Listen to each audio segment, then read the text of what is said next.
ஜனவரி மாதம் அப்படின்னாலே நம்ம எல்லாருக்குமே நினைவு வரக்கூடியது யார்? பிரம்மா பாபா.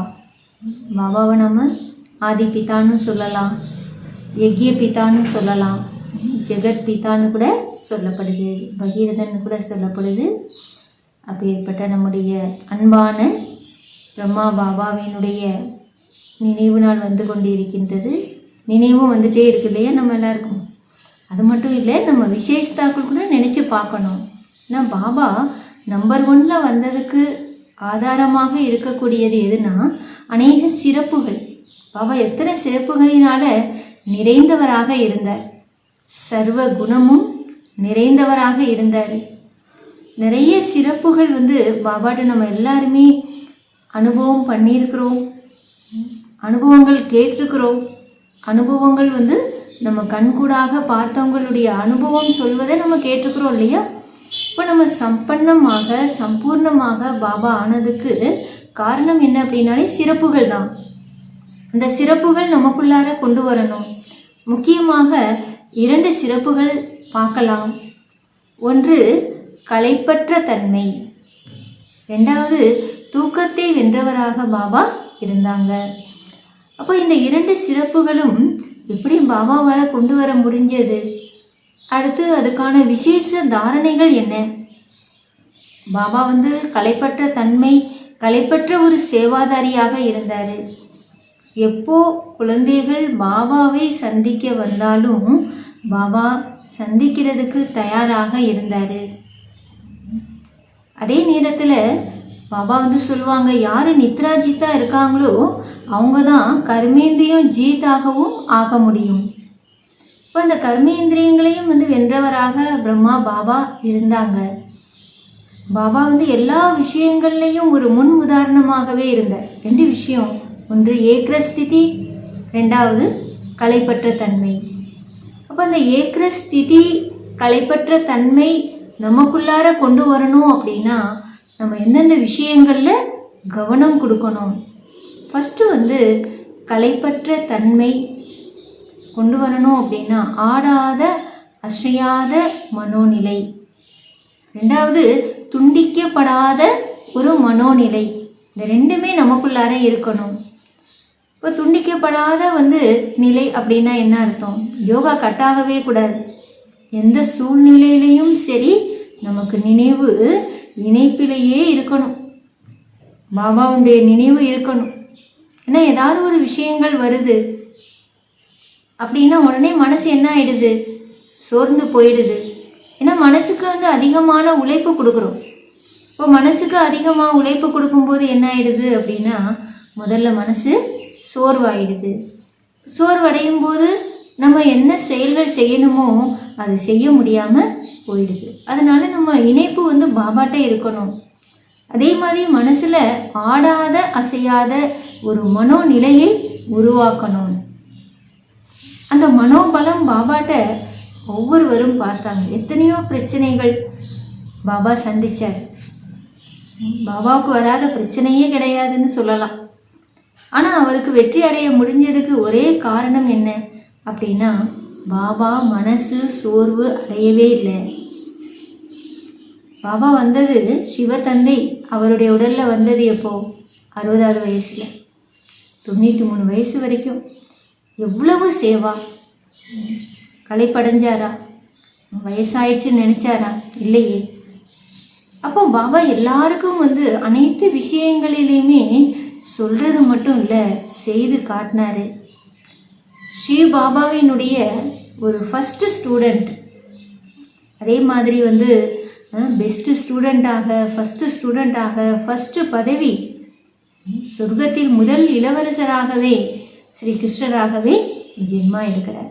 எப்படி இப்படி ஒரு மாணவன் அப்படின்னாலே என்ன பண்ணுவாங்க?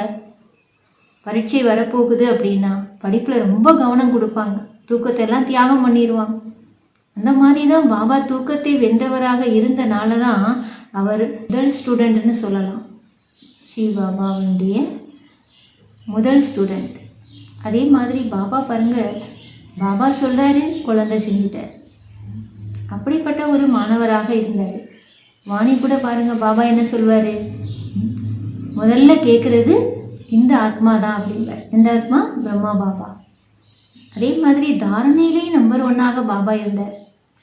சேவையிலையும் களைப்பற்ற ஒரு சேவாதாரியாக இருந்தார். பாபா யஜ்யத்தில் ஒரு சிஸ்டம் என்ன அப்படின்னா, எப்போதுமே பாபா சொல்வாராம், 10 பஜே பஸ் கரும், 10 மணிக்குள்ளார இரவு எல்லா வேலையும் முடிச்சிருங்க. அப்போ காலையிலேக்கு என்ன ஆகும், ஈஸியாக எந்திரிக்க கரெக்டாக இருக்கும் இல்லையா. இப்போ 400 குழந்தைகள் இருந்தாங்க யஜ்யத்தில் ஆரம்பத்தில். அப்போ எல்லாருக்குமே ஒரே சிஸ்டம் படி அமிர்த வேலை எந்திரிக்கிறது எல்லாமே சிஸ்டமேட்டிக்காக இருந்தது இல்லையா. எப்படி முடிஞ்சது, டயத்தின்படி அனைத்து காரியமும் முடிந்தது. காலையில் எந்திரிக்கவும் ஈஸியாக இருக்கும். ஏன்னா முதல் நியமமே என்ன அப்படின்னா, அதிகாலை எழுந்திருப்பது தான். அப்போது ஒரு நாளைக்கு ஆரம்ப பொழுது மிக சரியாக கொண்டு வரும்போது முழு நாளுமே சரியாக இருக்கும் இல்லையா. அப்போ அதுக்கு ஆதாரம் என்ன, இரவு. காலையில் எழுந்திரிக்கணும்னா இரவு சீக்கிரம் தூங்கணும். அப்போது நைட்டு பாபா நமக்கு என்ன சிஸ்டம் கொடுத்துருக்கிறாரு, நைட்டு சார்ட் கொடுக்கணும். அப்போ சார்ட் கொடுக்கும்போது என்னென்ன ஃபுல் டே செஞ்சோம். பாபா செஞ்சுருக்கிறார் இல்லையா, கச்சேரி பண்ணுவார். பாபா என்ன பண்ணார், தினம் அவர் சார்ட்டு என்ன பண்ணுவார், சிவபாபாட்ட கொடுத்தார். ஃபுல் டே என்னென்ன செஞ்சோம். அதே மாதிரி பாபா தர்பார் நடத்துவாராம். ஐம்புலன்களும் சொன்ன பேச்சு கேட்டதா அப்படின்ட்டு. அப்போது இரவு சார்ட்டு கொடுக்கறது, பாபாவுடைய நினைவில் இருந்து தூங்குறது. 10 மணிக்கு எல்லாமே முடிச்சுட்டு தூங்கும்போது காலையிலேக்கு அதிகாலையில் தானாகவே கண் விழிப்பு வந்துடுது. அப்போ அந்த தூக்கத்தை வென்றவராக ஆகணும் அப்படின்னா கூட நினைவு தான். குழந்தைகளுக்கும் சேவா பண்ணார், சுயத்துக்கும் சேவா பண்ணார் பாபா. ஏன்னா பிராமண வாழ்க்கையில் நமக்கு தடையாக இருப்பதே சோம்பேறித்தனமும் அலட்சியமும் தான். அதனுடைய தடைகள் எப்படியெல்லாம் இருக்குது அப்படின்னா, அவங்க மற்றவங்கள குற்றம் சுமத்துவாங்க, தன்னை குற்றமற்றவராக நிரூபிப்பாங்க. ஆனால் மற்றவங்க மேலே என்ன பண்ணுவாங்க, குற்றம் சொல்லிகிட்டே இருப்பாங்க. இது எல்லாமே சோம்பேறித்தனம், அலட்சியத்தினுடைய அடையாளம். அதே மாதிரி சோம்பேறித்தனம் இருக்குன்னா அவங்களுடைய வார்த்தைகள் கூட எப்படியெல்லாம் இருக்குது அப்படின்னா, ஏதோ என்னால் முடிஞ்சதை நான் செஞ்சுட்டு இருக்கேன், நான் கரெக்டாக தான் இருக்கேன், நான் சரியாக தான் செய்கிறேன் அப்படின்னுலாம் சொல்வதுண்டு. பாபா சொல்கிறார் இல்லையா, நீங்கள் இந்த டன்லப் மெத்தையில் தூங்கிட்டு இருக்காதீங்க. பாபாவுடைய அழகான பாட்டு கூட இருக்கு இல்லையா, டிராஃபிக் கண்ட்ரோல் பாட்டு நம்ம கேட்டுருக்குறோம். என்ன பாடல், அதிகாலையில் அமிர்த வேலை பாட்டில் என் கண்மணிகளே விழித்திடுவாய் அப்படின்னு சொல்லி அந்த பாட்டு வரும். அமிர்த வேலை தூய நேரம் என் கண்மணிகளே விழித்திடுவாய், விழிப்பாய் அப்படின்னு சொல்லிட்டு அடுத்த வரி என்ன வரும், தூங்குவோரெல்லாம் இழந்து போய் நிற்க, விழித்தவர் எல்லாம் அடைந்திட பெறுவர். சதா விழிப்புணர்வு. பாபா இரவு தூங்குறாரு, காலையிலேக்கு 2:30 மணிக்கெல்லாம் எந்திரிச்சிடுவாராம் பாபா. ஒரு முறை டாக்டர் சொன்னாராம் பாபா, நம்ம அனுபவங்கள்லாம் கேட்டுக்கிறோம் நிறைய.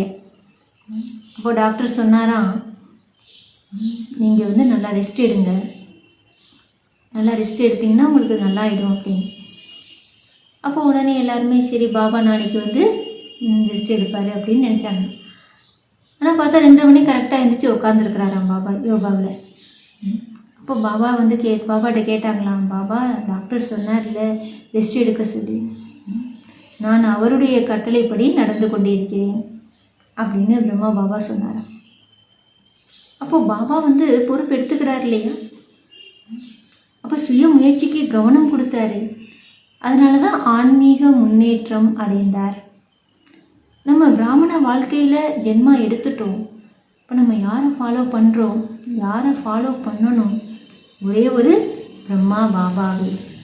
பாபா யாரையும் பார்க்கல, ஆனால் பாபா நம்பர் 1ல் வந்துட்டாரு. அப்போ நம்ம பிரம்மா குமார் பிரம்மா குமாரிகள் அப்படின்னாலே நம்ம எதில் கவனம் கொடுக்கணும், தியாகம் பண்ணணும், தூக்கத்தை தியாகம் பண்ணணும். பிராமணர்கள் அப்படின்னாலே சேவையை தான் ஓய்வாக நினைப்பாங்களாம். நம்ம என்ன பண்ணுறோம், மாற்றிடுறோம். சேவை தான் ஓய்வு, கலைப்பற்ற சேவை, கடைசி வரைக்கும் சேவா பண்ணார் பாபா. எவ்வளவு எடுத்துக்காட்டாக இருந்தார். நம்ம அதெல்லாம் புத்தியில் இந்த மாதம் கொண்டு வரணும், நமக்குள்ளார மாற்றத்தை கொண்டு வரணும். யார் சோம்பேறித்தனத்தோடு இருக்காங்களோ அவங்க சீக்கிரம் சோர்வு அடைஞ்சிருவாங்க. மனசு என்ன ஆயிடுதுன்னா சோர்வாயிடுது. யார் களைப்பில்லாதவங்களாக இருக்காங்களோ அவங்க உற்சாகமாக இருப்பாங்க. உற்சாகமாக இருக்கிறவங்க களைப்பே அடைய மாட்டாங்க. சதா ஊக்கம், உற்சாகம். பிராமண வாழ்க்கையில் அது ஒரு சிறகுன்னு கூட பாபா சொல்லியிருக்கிறாரு. இந்த பரிசு அவ்யக்த பாபா சொல்லியிருக்காரு, பாப்தாதா சொல்லியிருக்காங்க. இந்த பரிசு நீங்களும் வச்சிருக்க, மற்றவங்களுக்கு இந்த பரிசு கொடுங்க. சதா ஊக்கம், உற்சாகம். ஏன்னா 5 விகாரத்தின் மீது நம்ம வெற்றி அடையிறோம். அதே மாதிரி சோம்பேறித்தனம், கவனக்குறைவு, இந்த 2மே தான் என்னது நம்ம பிராமண வாழ்க்கையில் நமக்கு பின்னாடி போக வச்சிருது. இவ்வளவோ நல்ல நல்ல குழந்தைகளும் கூட இதில் பாதிப்பாகிடுறாங்க. மாயா என்ன பண்ணுது, பாதிப்படைய செய்யுது. அப்போ நம்ம நம்பர் 1ல் வரணும் அப்படின்னா சோம்பேறித்தனம், கவனக்குறைவு, இதிலிருந்தெல்லாம் விடுபடணும். ஆன்மீக வாழ்க்கையில் நமக்கு எதுலேயுமே ஒரு ஆர்வம் இல்லை அப்படின்னா போக போக என்ன ஆயிடுது, சாதாரண புருஷார்த்த வாழ்க்கையாக ஆயிடுது. பாபா முயற்சியை எந்த கலையில் கொண்டு போகணுன்றாரு, பறக்கும் கலை, ஏறும் கலை. ஆனால் நிற்கக்கூடிய கலை ஆயிடுது இல்லையா, சாதாரண புருஷார்த்தியாக நம்ம இருக்கும்போது. அதனால் நம்ம ஆர்வம் கொண்டு வரணும். நாம தான் சுயத்துக்குள்ளார ஆர்வம் கொண்டு வரணும். எப்படி பாருங்களேன், சம்பாத்தியம் உலகத்திலேயே சம்பாதிக்கிறாங்க. ஒரு சீசன் அப்படின்னா, ஒரு விசேஷ நாள், பாபா அடிக்கடி சொல்லுவார் இல்லையா, தீபாவளிக்கெல்லாம் என்ன பண்ணுறாங்க, வியாபாரிகள் தூக்கத்தை தியாகம் பண்ணுறாங்க. ஏன்னா அப்போ தான் அவங்களுக்கு வருமானம். அதே மாதிரி சங்கம யுகம் என்பது என்ன, சீசன். இப்போ தான் நம்ம முயற்சி பண்ண முடியும். இப்போ முயற்சி பண்ணும்போது தான் நிகழ்காலத்திலையும் சரி எதிர்காலத்திலையும் பிராப்தி கிடைக்கின்றது. யார் களைப்போடு இருக்காங்களோ அவங்க புத்தியினுடைய சம்பந்தத்தில் இருந்தும் தூரமாக இருப்பாங்க, ஸ்தூல சம்பந்தங்கள்ல இருந்தும் தூரமாக இருப்பாங்க. இப்போ இந்த களைப்பு என்னென்ன ஆக்குது பாருங்க. பாபா எந்த சூழ்நிலையிலும் சரி, அது காலை நேரமோ, அந்த அனுபவம் கேட்டோம் இல்லையா, அதே மாதிரி தான் மதியம் கூட.